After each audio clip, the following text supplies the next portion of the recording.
You ask Tiger to calculate. This deals with linear inequalities with one unknown. The final result is x greater than -5. Let's solve it step by step. Group all constants on the right side of the inequality. Subtract 25 from both sides.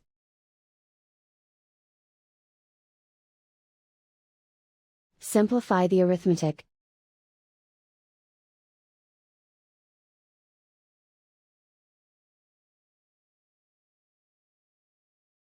Isolate the x. Divide both sides by 5.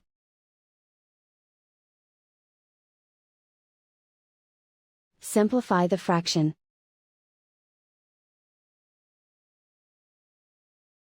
Find the greatest common factor of the numerator and denominator.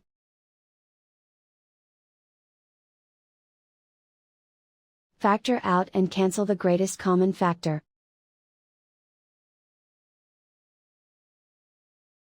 Plot the solution on a coordinate grid. And so the final result is x greater than -5.